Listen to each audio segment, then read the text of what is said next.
결박당한 채 온몸이 피투성이가 된 여자가 바닥에 쓰러져 있습니다. 그리고 그 여자를 발견한 한 남자. 남자는 여자를 보자마자 그대로 얼어붙는데요.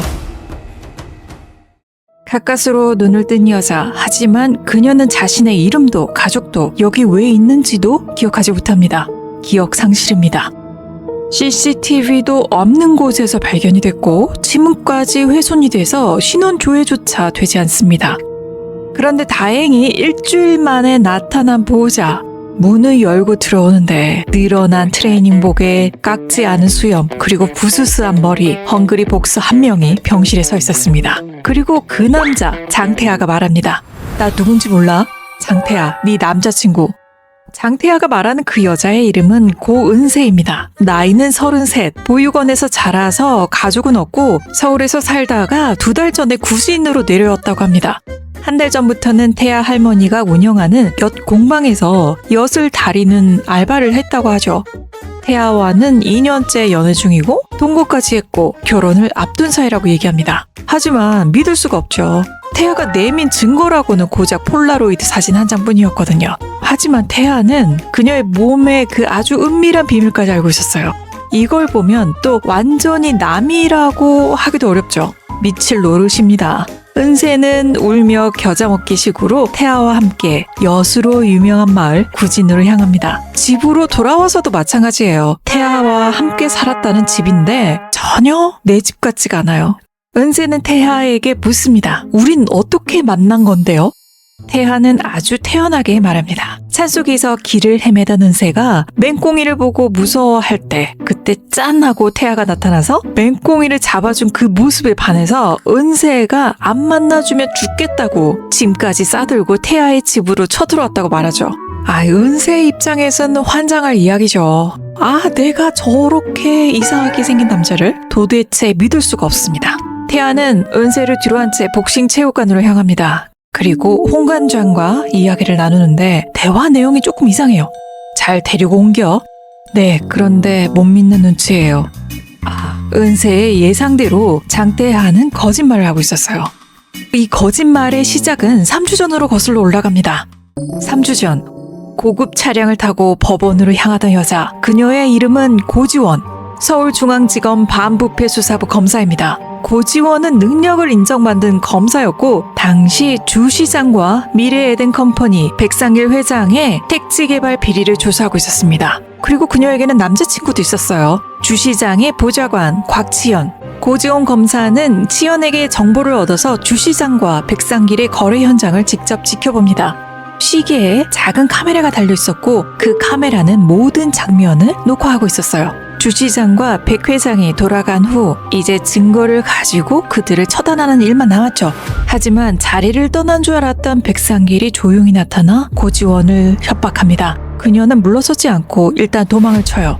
결국 잡히게 되고 시계마저 백상길의 손에 들어가고 맙니다. 백상길은 일본에서 파친코 관리를 하고 있던 장태아를 불러들이죠. 태아는 이제 이 일을 그만두고 싶어 했었어요. 백상길은 그런 태하에게 마지막 임무라며 은세의 뒤처리를 맡깁니다. 하지만 태하는 은세를 처리할 수가 없었죠. 수하들에게는 자신이 직접 처리하겠다고 들러대면서 고검사를 빼돌리죠. 그리고 조력자에게 전화를 합니다. 바로 자신의 복싱 스승인 홍관장. 그렇게 해서 고검사를 살려낸 겁니다. 그런데 고검사가 기억상실인 거죠. 이 상태로 병원에 두면 모형고 시설로 가게 될 테고 그렇게 되면 백상길에게 다시 노출될 가능성이 높아집니다. 그래서 태아는 위험한 거짓말을 하게 된 거예요. 태아가 이렇게까지 하는 이유가 있습니다. 과거 두 사람은 인연이 있었어요. 고은세는 태하의 첫사랑이었습니다. 고등학교 시절 태하는 고은세를 처음 만났어요. 복싱 선수였던 태하는 상대방의 반칙으로 질 뻔한 경기에서 은세 덕에 금메달을 딸 수가 있었거든요. 그리고 8년 전 일본 고베에서 두 사람은 다시 만나게 됐었습니다. 당시 태하는 일을 처리하고 있었고 그때 상대방 조직에서 태하를 죽이려고 했었어요. 우연히 은세가 그 자리에 있었고 태하를 구해주게 된 겁니다. 하지만 은세는 고등학교 시절 두 사람의 인연을 기억하지 못했어요. 오직 태하만 기억하고 있었죠. 은세는 한국에 가면 태하에게 연락하고 싶다고 말하지만 태하는 자신의 처지 때문에 용기를 내지 못했습니다. 그가 할 수 있었던 말은 고작 이 말뿐이었죠. 다음에 신세 꼭 갚겠다고요.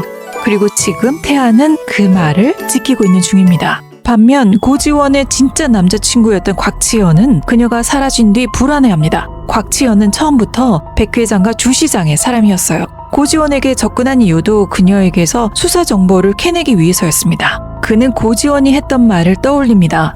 시계 말고 또 다른 증거가 있다고요. 한편 은세는 기억을 찾기 위해 정신과 병원까지 찾아갑니다. 태아의 고등학교 동창 기준이 하는 병원이었어요. 하지만 별다른 차도를 보이지 못합니다. 태아는 묻습니다. 도대체 왜 내가 네 남자친구라는 거 못 믿어? 은세는 말하죠.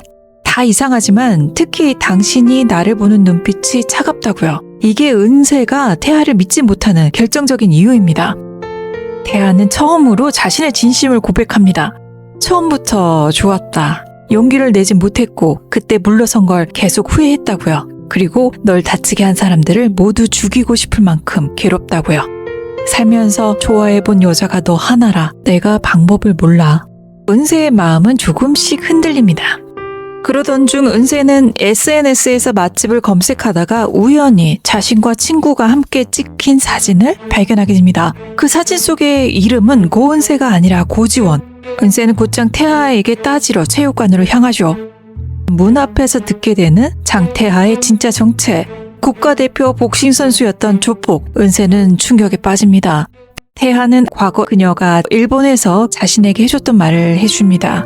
네 이름은 고지원이지만 본명은 고은세고 그 이름은 네 어머니가 너에게 지어준 이름이라고 말합니다. 그 말을 들은 은세의 눈시울이 붉어집니다.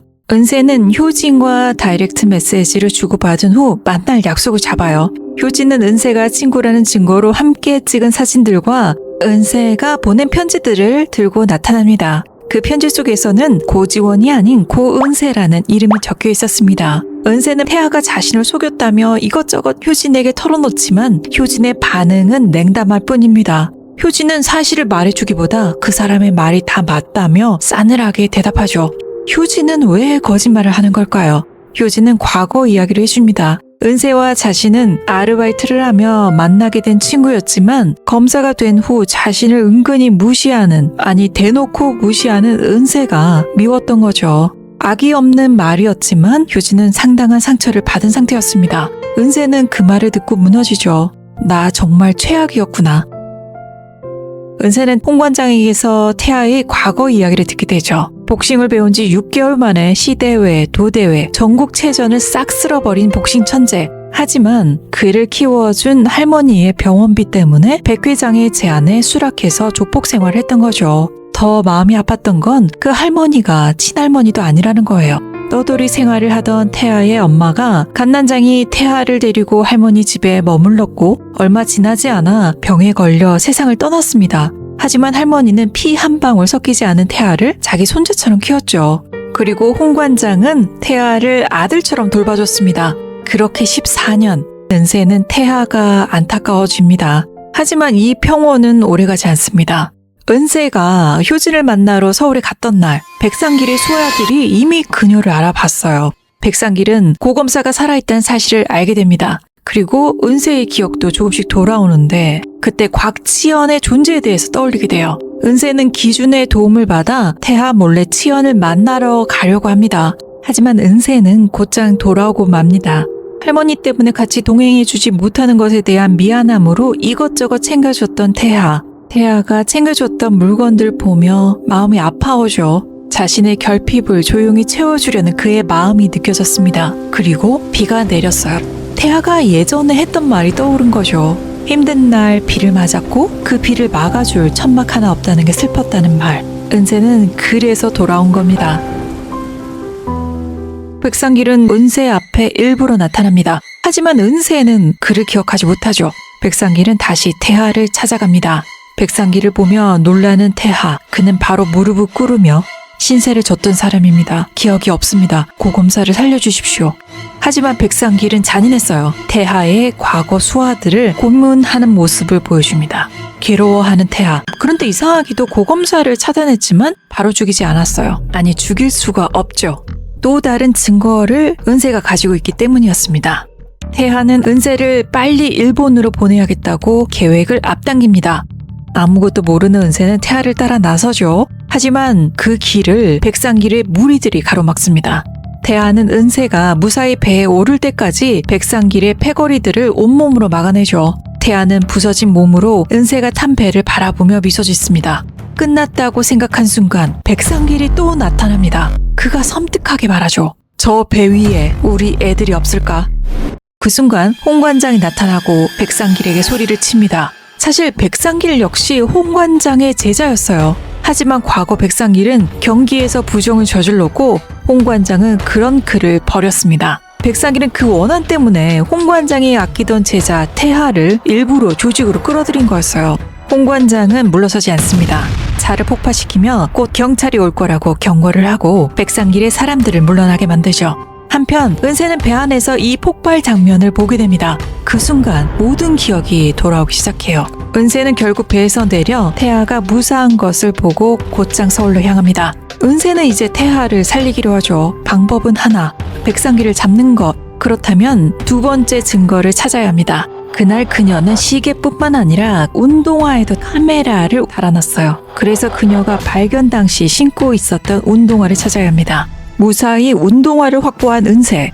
백상길은 태하를 가장 잔인한 방식으로 무너뜨리려고 해요. 태하의 수하, 강록을 납치해 태하를 유인하고 그 사이 홍관장과 그의 아내까지 납치합니다. 그리고 홍관장의 아내를 차에 태운 후 태하가 달려올 그 길목에 세워주죠. 태하는 길을 뚫기 위해 일부러 차를 들이받고 그 차 안에 있었던 홍관장의 아내는 결국 큰 부상을 입게 됩니다. 태하는 죄책감에 무너지죠. 홍관장도 아무리 사랑하는 제자라고 하지만 그런 태하를 똑바로 마주하기 어렵습니다. 결국 태하는 사람들을 구하기 위해 백상길과 최후의 결전을 벌이러 찾아갑니다. 하지만 태하는 백상길을 상대하기에는 조금 약했죠. 결국 태하가 무너질 듯 버티는 순간 검찰이 들이닥칩니다. 바로 고은세였어요. 백상길과 주사장의 필이 그리고 그들이 저지른 범죄는 언론의 주목을 받고 백상길은 무기징역을 선고받습니다. 자, 이렇게 끝난 줄 알았어요. 하지만 백상길은 정말 집요하죠. 그는 이송중에 탈출해서 태하의 할머니 집으로 숨어집니다. 난장판이 된 집에서 백상길은 우연히 오래된 앨범을 발견해요. 그 안에는 태하와 태하의 엄마가 함께 찍은 사진이 있었습니다. 백상길의 표정은 굳어가는데요. 그 여자는 백상길이 선수 시절 사랑했던 여자였습니다. 백상길의 아이를 낳았지만 비리로 선수 생활에서 쫓겨난 백상길이 조직폭력배의 세계에 들어서자 그와 헤어지기로 결심한 후 구진의 할머니와 만남을 가지게 된 거죠. 장태하는 백상길의 아들이었어요. 백상길은 이 사실을 안 후 무너집니다. 자신이 망가뜨린 아이, 그리고 자신이 끈질기게 괴롭혔던 이 남자가 바로 자신의 아들이었다는 사실. 결국 경찰들에게 포위됩니다. 그는 끝내 태하에게 진실을 말하지 않아요. 지난 날을 떠올리며 스스로 생을 끊습니다. 모든 일이 이제 끝이 났어요. 서로를 깊이 사랑하게 된 두 사람은 서로의 빈 곳을 채워주며 마침내 평범한 행복을 맞이합니다. 그리고 피 한 방울 섞이지 않았지만 가족 같은 마을 사람들과 함께하죠. 사진. 저는 이 드라마를 보면서 다른 무엇보다 저에게 사진이란 과연 어떤 의미일까 다시 생각해보게 되었어요. 흔히들 그러잖아요. 남는 건 사진뿐이야. 빨리 와서 찍어. 하지만 저는 매번 쏙쏙 빠져나갔거든요. 사진 찍히는 게 정말 싫었어요. 그래서 제 사진첩엔 사람 대신 풍경이나 강아지, 고양이 이런 새 같은 것만 가득해요. 나름의 이유가 있긴 한데 이건 다음에 제가 기회 될 때 한번 풀어보도록 하고요. 아무튼 그랬던 제가 이 드라마를 보면서 인식이 조금 바뀌었습니다. 이 이야기 속에서 사진은 단순한 추억을 남기는 걸 넘어서서 인물들의 운명을 바꾸는 아주 중요한 역할을 하고 있거든요. 태하의 첫사랑도 사진에서 시작됐고 일본에서 함께 찍었던 폴라로이드 사진 한 장은 기억을 잃은 은세에게는 낯선 사진이었지만 태하에게는 첫사랑과의 추억이자 은세를 구할 수 있는 유일한 도구가 되었고요. 은세가 효진을 찾을 수 있게 된 것도 그렇고요. 마지막 반전이었던 태하가 백 회장의 아들이라는 사실을 알게 된 것도 오래된 사진들 때문이었어요. 그러니까 이 작품에서 사진은 단지 과거의 기록이 아니라 잊고 싶지 않은 추억과 잊힌 진실을 다시 꺼내는 장치로 사용되었죠. 은세에게 사진은 힘든 순간마다 꺼내보는 비상금 같은 기억처럼요. 사람을 찍는다는 것, 그리고 누군가와 함께 기억을 담는다는 것, 그동안 풍경과 동물 사진을 찍어왔던 저도 이제 사람들과 함께하는 순간들을 사진으로 남겨보려고 합니다. 여러분들에게 사진은 어떤 의미인가요? 오늘 이야기는 여기까지고요. 저는 다음에 다른 이야기로 찾아뵙겠습니다. 지금까지 스토리담이었습니다.